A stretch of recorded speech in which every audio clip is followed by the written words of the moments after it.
Ever walked into a store so strange, so peculiar, that the air itself felt different, a place where the rules of everyday commerce just don't apply? Let me tell you about a little shop tucked away on a forgotten cobblestone street, a place most people walk right past without a second glance. It had no name, just a simple hand-painted sign swinging gently in the breeze. The sign read, "Buy something, leave something of value behind." An odd request, right?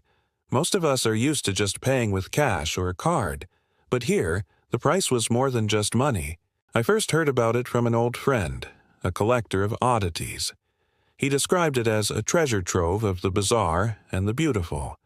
Antique music boxes that played forgotten melodies, dusty books filled with stories that never made it to print, vintage compasses that seemed to point somewhere other than north. He told me he'd bought a beautiful, tarnished silver locket. And what did he leave behind? He just smiled and said, "A memory I was ready to let go of." That was the real currency of the shop. Not just what was in your wallet, but what was in your heart. Intrigued, I decided to find this place myself. It took me a week of searching, but finally I found it, exactly as described. The bell above the door chimed a soft, melodic note as I stepped inside. The air was thick with the scent of old paper, polished wood, and something else, something like dried lavender and rain. The shop was cluttered but clean, every item seemingly placed with intention.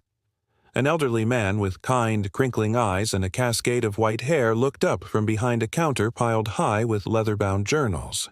He didn't say a word, just gave me a gentle nod, a silent invitation to explore.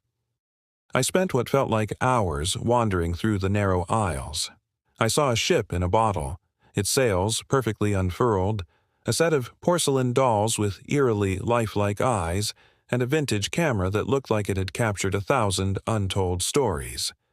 I felt a strange pull, a sense of connection to these objects. It was as if each one was whispering its history to me. Finally, my eyes landed on it. A small, wooden spinning top, worn smooth with time. It wasn't flashy or valuable in a monetary sense, but holding it, I felt a sense of childhood wonder I thought I'd lost long ago. I brought it to the counter. The old man smiled. "A fine choice," he said, his voice raspy but warm. "It has seen many happy afternoons." I pulled out my wallet, but he gently shook his head, pointing a long, bony finger at the sign. "Buy something. Leave something of value behind." My mind raced. What could I possibly leave? I didn't have any heirlooms on me. I didn't have a grand, poetic memory I was ready to part with. A flicker of panic set in. What did he mean by value? Then I remembered a small, smooth stone I'd carried in my pocket for years. I'd picked it up from a beach on a day I felt completely lost, and somehow, its weight in my pocket had always been a quiet comfort, a reminder to stay grounded. It wasn't worth anything to anyone else, but to me, it was a symbol of resilience. With a deep breath, I placed the stone on the counter next to the spinning top. The old man picked it up, turning it over in his palm. He looked at it, then at me, and his smile widened. "A fair trade," he said. "This holds the weight of a journey. It will find a good home here."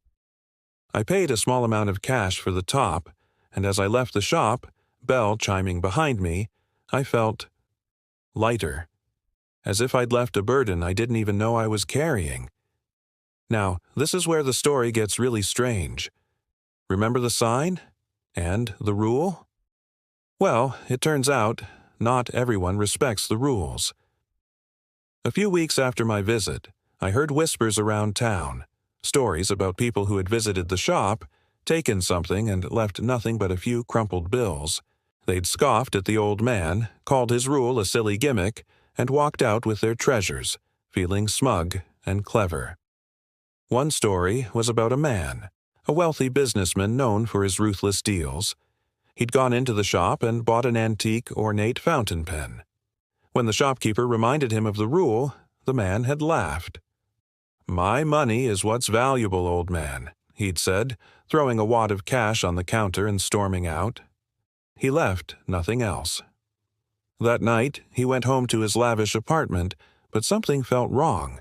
He told a colleague he felt a constant, nagging sense of being watched. He'd check his locks, draw his blinds, but the feeling wouldn't go away. It was like a shadow had detached itself from the corner of his eye and was always just out of sight.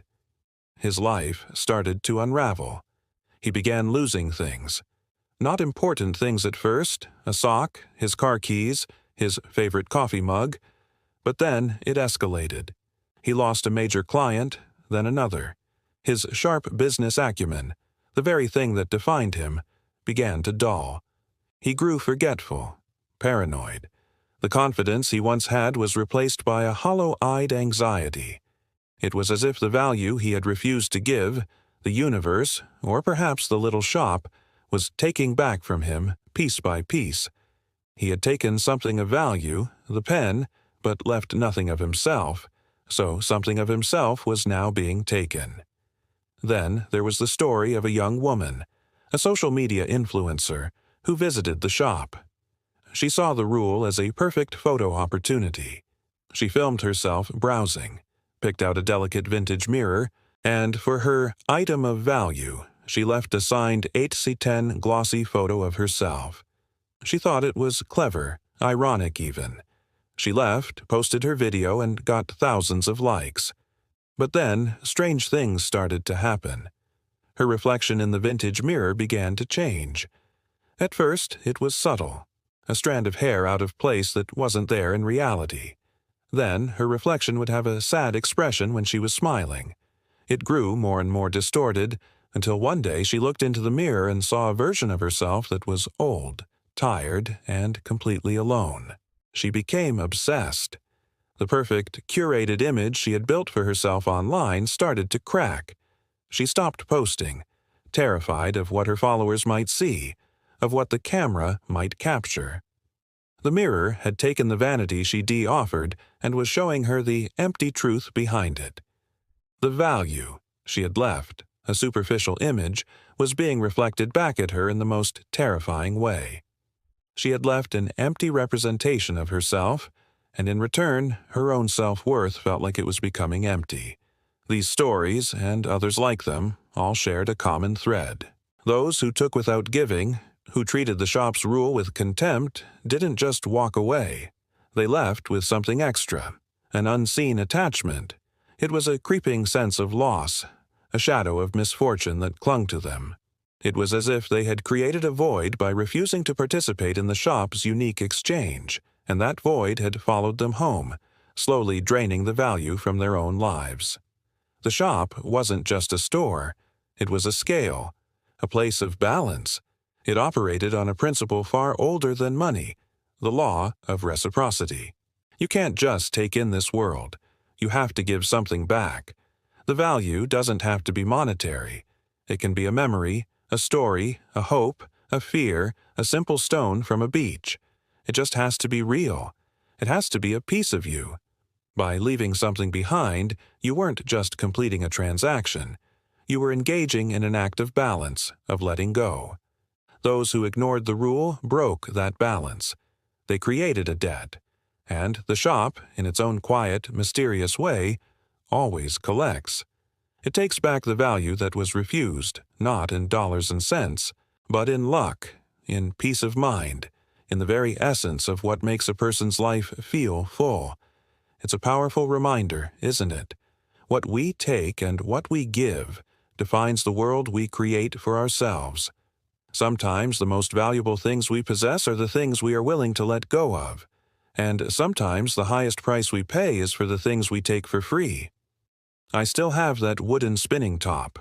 I keep it on my desk. Every time I look at it, I'm reminded of the little shop and its simple, profound rule. And I feel grateful for the small, smooth stone I left behind. Thank you so much for joining me on this little journey today. If you enjoyed this story, I'd be so grateful if you'd hit that like button and subscribe for more tales from the strange and unusual corners of the world. Let me know in the comments, if you found a shop like this, what would you buy, and what piece of yourself would you be willing to leave behind? Stay curious, and I'll see you in the next video.